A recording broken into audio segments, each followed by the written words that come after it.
Mes chers collègues, les circonstances qui nous réunissent aujourd'hui sont graves et l'émotion que nous, députés, avons ressentie dépasse tous les clivages politiques et nous rassemblera, j'en suis certaine, autour de ce vote.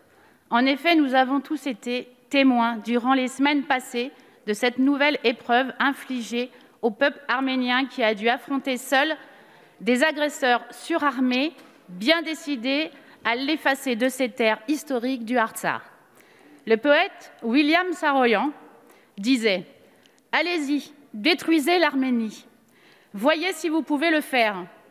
Envoyez-les dans le désert, laissez-les sans eau, sans pain, brûlez leurs maisons et leurs églises.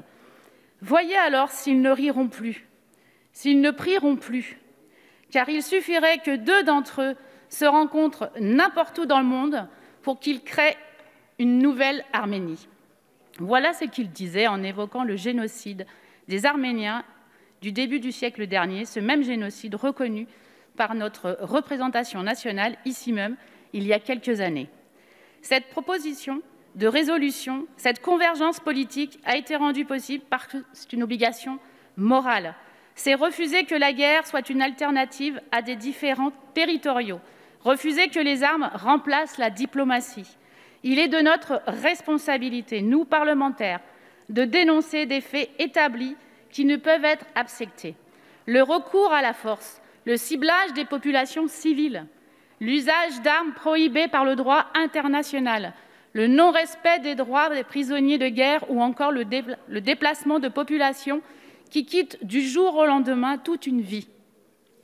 Voilà, à ne s'y méprendre, franchement, on serait pas loin d'un second génocide. Nous ne pouvons ni laisser faire, ni admettre une telle situation aux portes de l'Europe. Dénoncer, manifester ne suffit plus. Je voudrais réitérer ici notre amitié et notre soutien à la population arménienne, qui, encore une fois dans son histoire, est ciblée, vilipendée, attaquée et mise en danger. Je voudrais ici penser à Aram, le maire de Chagan, notre ville jumelée à Alfortville, la petite Arménie, parti avec ses jeunes concitoyens se battre sur le front face à des drones, face à des armes de dernier cri, n'opposant à cette situation que leur seul courage et leur seul désir de liberté. À Aram qui aime tant la France, nous devons être à la hauteur aujourd'hui. Alors oui, les armes ne sont pas, pour l'instant, elles se sont tues. Mais le cessez-le-feu du 9 novembre n'a rien résolu et ne peut tenir lieu de règlement définitif du conflit alors que l'usage de la force et la contrainte ne peut satisfaire qu'une seule des 2 parties. Plus inquiétant encore sont les bénéfices géostratégiques pour les parrains de ce cessez-le-feu, qui remettent au goût du jour des rêves impérialistes et déstabilisent encore une région déjà fragile aux portes de l'Europe. Dans ces conditions et avec ces modalités de cessez-le-feu, ne peut offrir aucune garantie de paix durable. Cet accord est hors de tout contrôle international et ne représente aucune solution pour des populations arméniennes. En revanche, il acte une installation militaire durable d'un pays tiers et un redécoupage territorial qui pérennise une mainmise de puissances étrangères. Ce qui nous anime aujourd'hui, c'est d'aider les acteurs locaux à dessiner un avenir pour le Haut-Karabakh et sauver des vies. En ce moment même, des convois humanitaires, des jouets pour enfants, des produits de première nécessité, le minimum vital pour un être humain, sont bloqués dans des entrepôts par les douaniers turcs au motif qu'il s'agit de matériel militaire. Mais mes chers collègues, on parle de produits de première nécessité, on parle de couches pour bébés, pas des armes.